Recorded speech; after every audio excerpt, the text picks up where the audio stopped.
Hi, we're back. Welcome again to Global TV Talk Show, a business unit of globalbusinessnews.net. Well, that's enough of me. Here are a couple of guys. Oh, I'm getting caught up in my wires here. I'm sorry. Live TV, what can I say? Jay Sternberg just retired as a senior partner with Ernst Young, 35 years, traveled the world, was speaking all the time, teaching. Yeah, is that a good word? It's a great word. You're teaching associates as well as teaching clients. Yeah, solving complex business problems, working through solutions, whether it's with my team or with clients, that's exactly right. Yeah. Is this your first book that we're going to talk about? It is my first book, and hopefully it's my first book, not my only book. Ken Lloyd, Dr. Ken Lloyd, uh, I'm going to ask him to do a self-intro. He's got it nailed much better than me. He's lived it. Um, PhD in organizational psychology, organizational development. Yes. Yeah. And years, 18 years at the top, head of talent development for a large manufacturer, uh, has written books. Tell us more detail, Ken, please. Sure. First, Jay, it's great to see you, and I'm looking forward to hearing more about your book. Read the little blurb on it. Sounds extremely interesting, and all those years with EY, I'm sure it will really bring in some great information.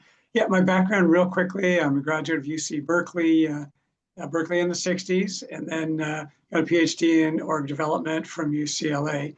Immediately went into management consulting for my own consulting practice, and during those years continued to write. I've written, it's now 11 books on all sorts of people at work kinds of issues. I had a syndicated newspaper column through the New York Times Syndicate, giving workplace advice, also teaching just on a part-time basis over in the MBA program at the Anderson School at UCLA.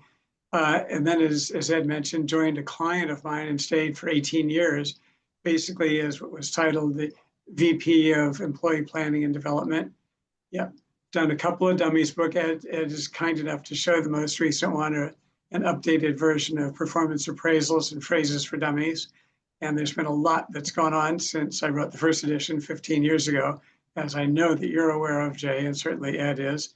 And that's really it. At this point, I'm doing exec coaching and continuing on actually another couple of books that I'm working on as well. You'll like this, Jay, because once you do this, then hey, I've got some ideas for the next one, and it's really it's an enjoyable activity, and I find waking up at night, jotting a few notes down, and you can really do it as need be. So it's a wonderful outlet, and you're helping people, which is awfully nice. Fantastic. Jay spoke at a couple of my live in-person meetings. I don't know, it seems like 20 years ago, but in Texas, and we've just stayed in touch over the years, and just it's been great. You and Patrick Landers, Yes. yeah, who also just retired, but then he got another job. He's working at RSM now and Yeah, doing great. no, that's great. Um, so we're here to talk about Jay's new book and about Jay's life, essentially. And he sent around this thing, preview, so I could learn more. And I just can't wait to stop talking now and listen to you because your authenticity comes through in this little blurb that you sent for me to learn about you. And that's three things. Just three things is the name of the book, right? Three Yeah, it's things. three things. It's real moments, honest coaching, and practical leadership. And it's kind of a play because over the past, probably 10 or 15 years, I open up most of our conversations with three things. I focus on what are we trying to accomplish? I focus on who's accountable, and I focus on what are we going to do to get there. And I try to break things down to three things. So yeah, three things, that's it. And hopefully it's helpful. So I met, this is a bit of an aside about having second lives or beyond. Um, I was 52 when I met on a blind date, Joanne, and it was September 16 or 17 in 96.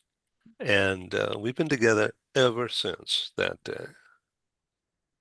And it's second coming, really, as a as a just a life that's turned good for me. So I wish you the best in your new life, and you're starting off with a book that, uh, based upon the outline that you sent me, 3 chapters. Number one, when you don't know the answer. This story captures one of the book's key messages. Great leaders don't need to have every answer. Take it from there, Jay. Yeah. So the most important thing that I thought about when I was writing this book is how do I get leadership messages across that matter to people that are in situations rather than just giving theory. Um, and the core central theme of the book is around the idea that you can break things into very manageable bites. So specifically on this chapter, um, I was talking about, and I do this throughout the book, I talk about what happened to me in a situation. So specifically around this, we were deep into a tough client project, one of the toughest projects I had ever been on. We were sleeping at the client site. My wife and I had just had twins, and I Hmm. was not coming home. So there were things happening on the phone, there were things happening at the office, and we could not solve the problem. Client got on the phone with the partner. I'm a manager. I'm leading the project, but I'm a manager. The leader of the project is in California. This project is going on in New York. And the client was angry, angry, angry, like yelling angry. Got on the phone with the partner and basically said to him, get your butt to New York, solve this problem. And so here's the leadership message specifically around this. He said no. I was shocked because you don't say no to clients. The answer is always yes. He said no. He said, I don't know the answer, but I know my team is going to find the answer. I know I have the best people on the team. And if you give them the space, they're going to solve the problem for you. But me being there, only going to create more issues for you. And for me, it was a hold on a second. That that was amazing to me. One, boosted my confidence, right? He said the team is the right team and they know the answer. Two, he was able to tell the client, I don't know, even though I'm the person that's accountable, I don't know the answer, but those are the people that are going to solve it for you. Bottom line, humility builds credibility. People need to know and expect that you don't know everything, but they can expect you to be able to find the solutions and help to solve the problem. The words that are here, creating space for others to shine. Get out of That's the way. Mhm. get out of the way.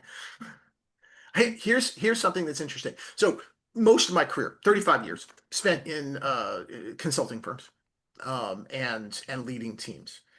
And people will tell you when you get into business, be you're the smartest person in the room, find the answers and everything else. Here's what I'm going to tell people: you don't want to be the smartest person in the room. You want to direct people who are smarter than you to be able to solve the problems and then coagulate, get them together and focus on a solution that's going to work for everybody. Get out of the way. It's the best advice. Okay. I really like the idea of the total honesty behind this. When the manager said, I can't do this. I've got a great team out there. They are going to find it. But that honesty with the client saying, all right, yes, I'll run up there and I can do it. That is a total lack of confidence in the team. Why didn't you do that in the first place? Instead, he's totally supporting the players. And that just builds their motivation, their drive, their commitment.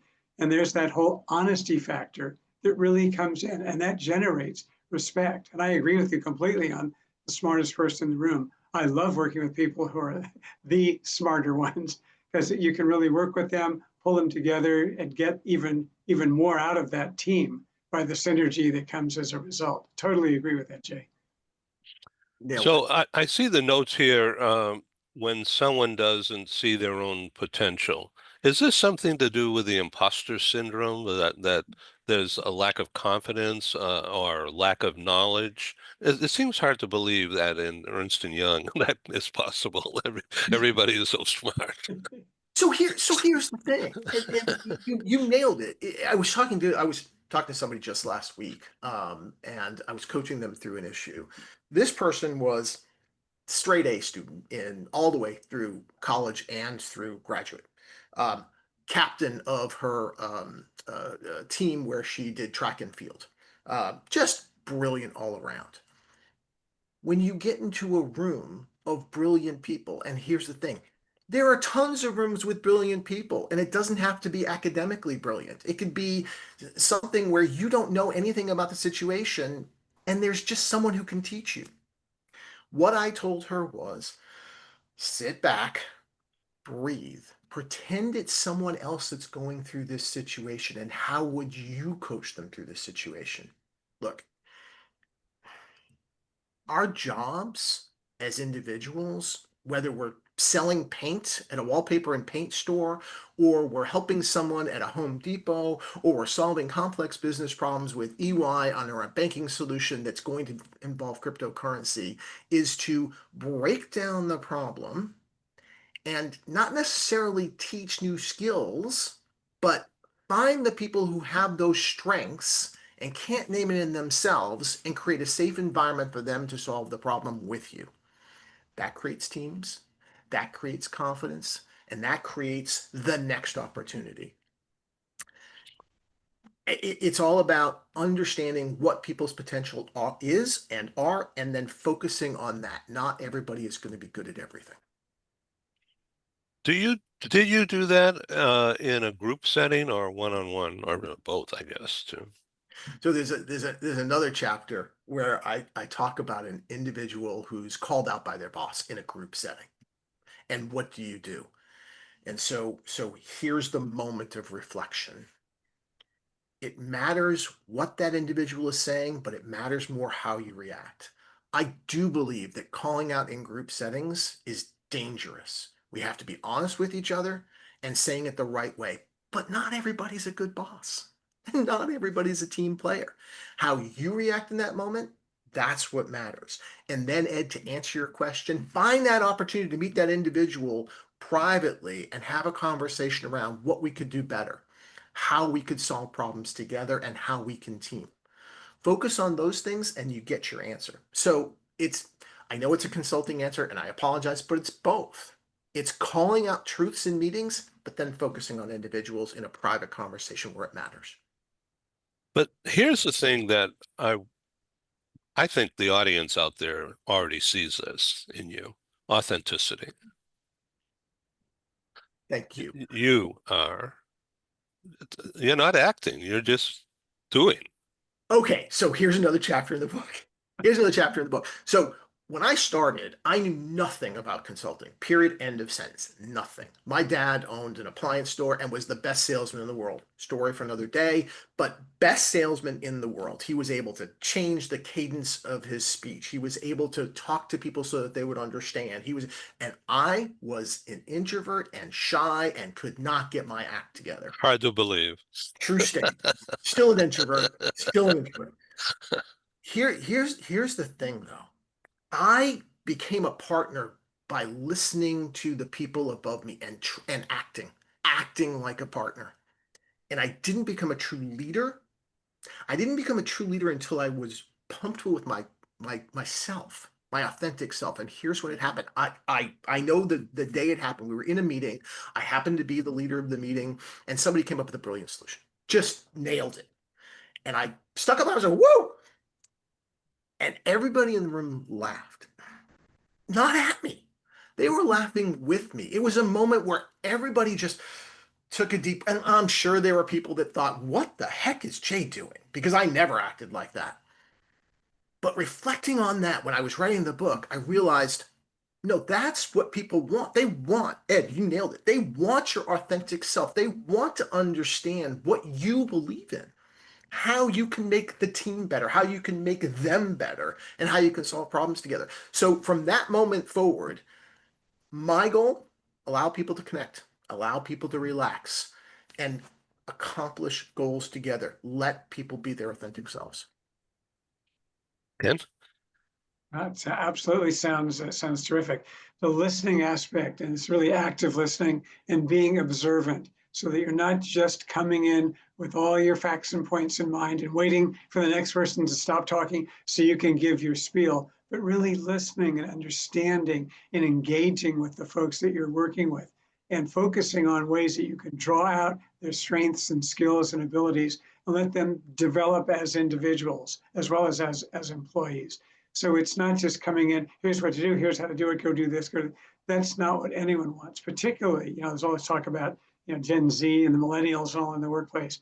They're not going to respond well to that at all. They'll rebel, they'll push back, as opposed to focusing on their development, their growth, their skills, their talents. But again, going back to listening and observing, it's very easy to just be talking and not aware of what's really going on as you are speaking.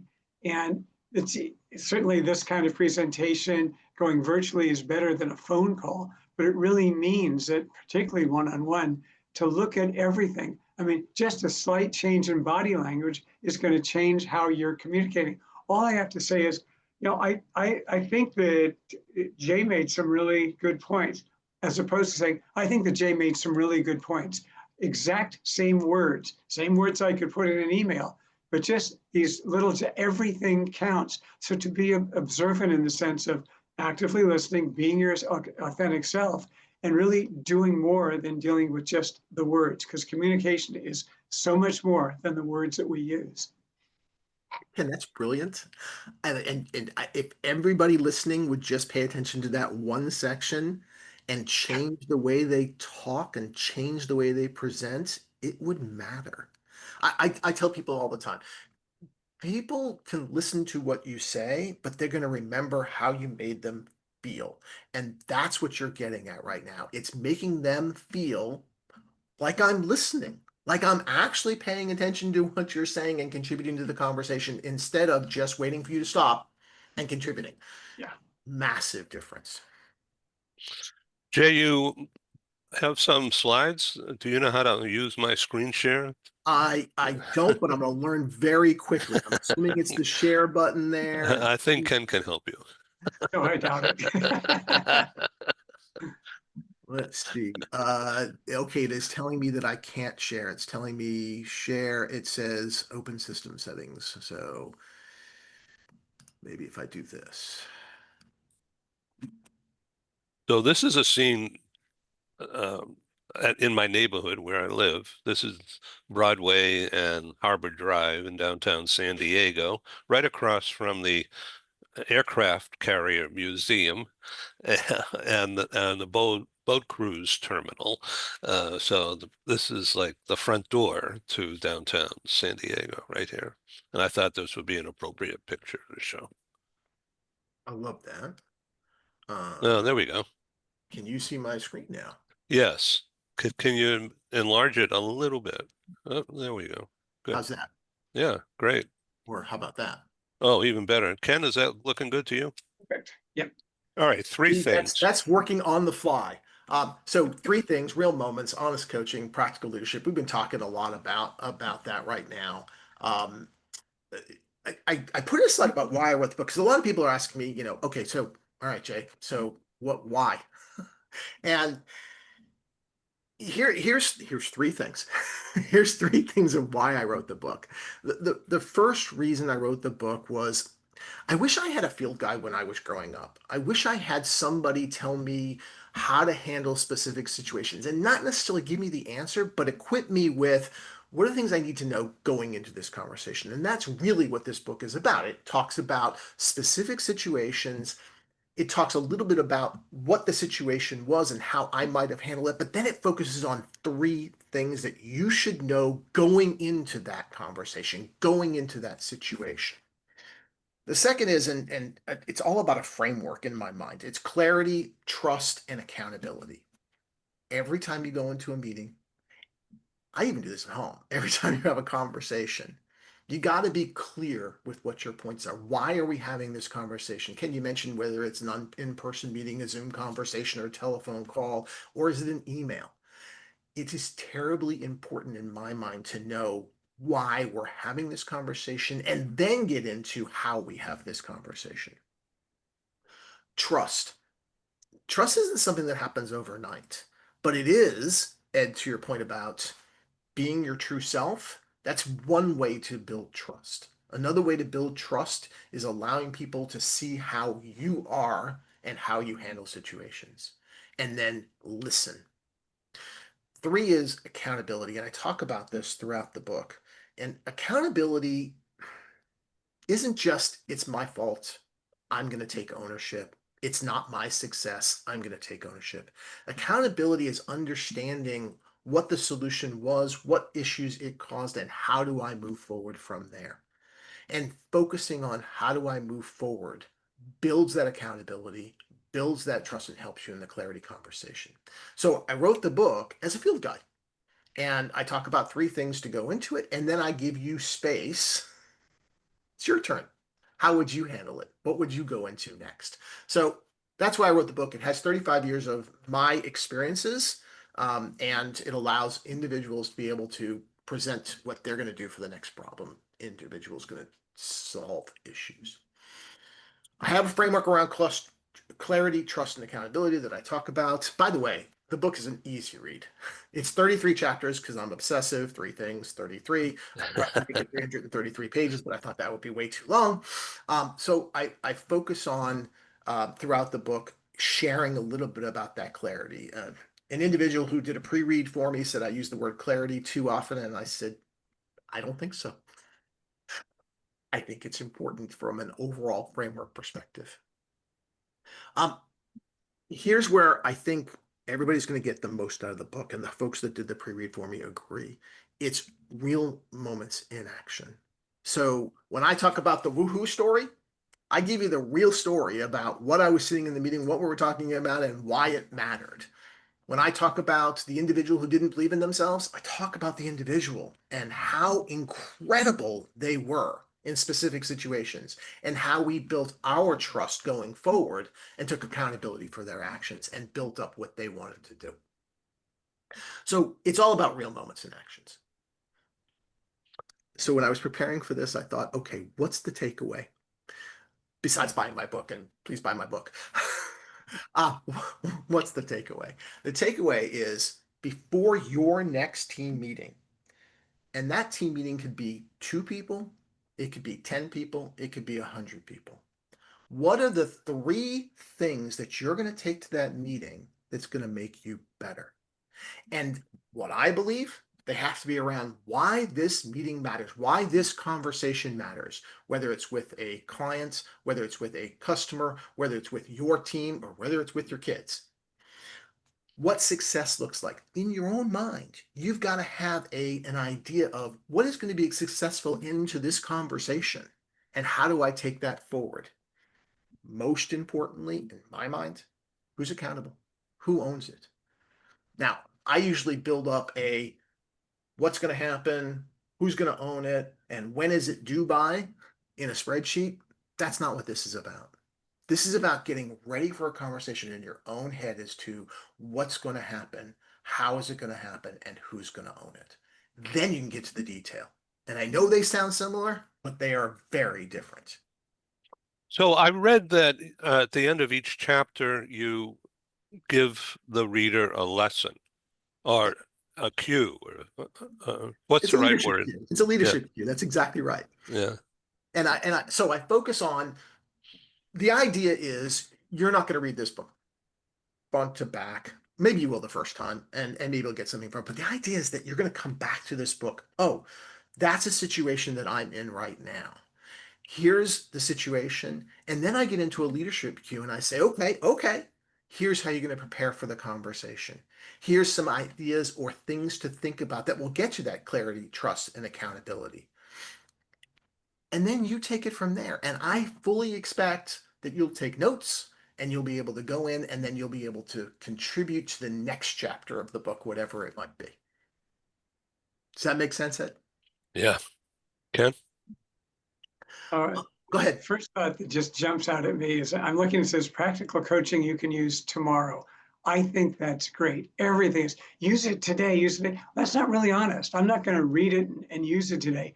That immediately projects honesty about the content of this book. Just that phrase. I think that's brilliant. I really, really like it because everyone's got today with the exclamation point. No, read it, think about it, and you can use it in the future. I really think that's terrific. I also like the idea just of three things, because a lot of people, when they hear three things, they, what are they? I want to know them. It's not like the 18 steps to being an effective leader.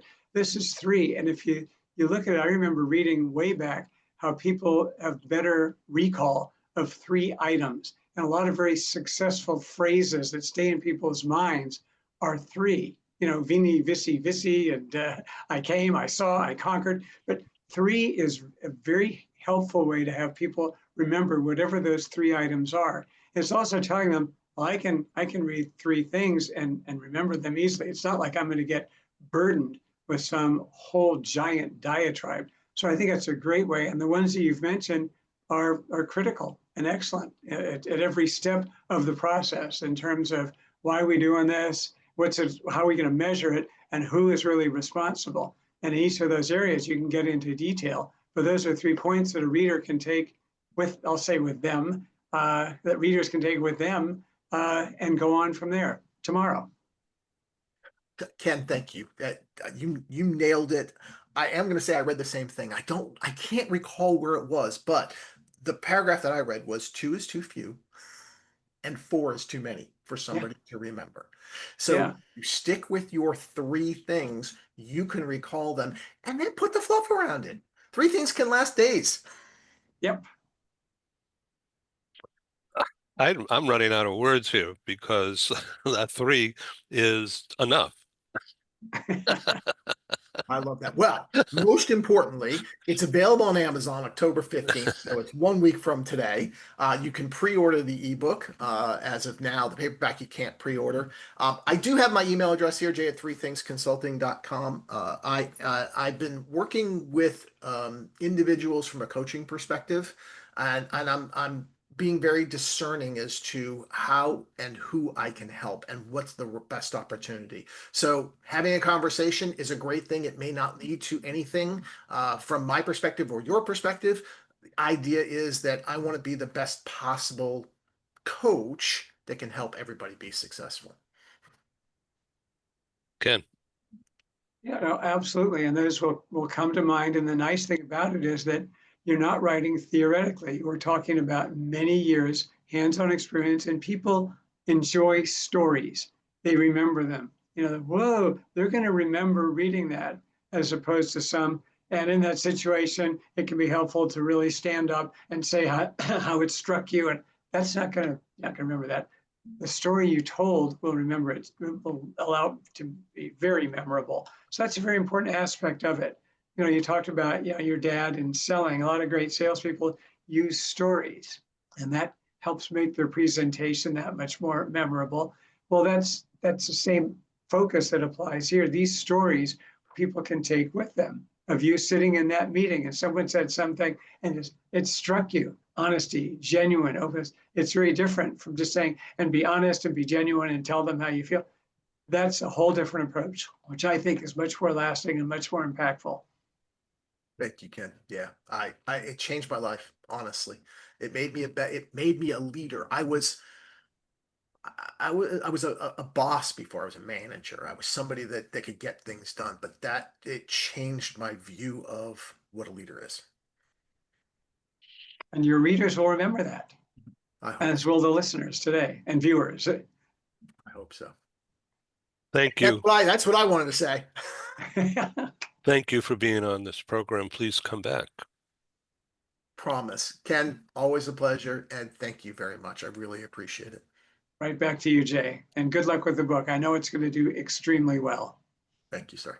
Thank you. And to you, audience out there, thank you for your time. I welcome feedback. You could reach me by email, editor, globalbusinessnews@gmail.com.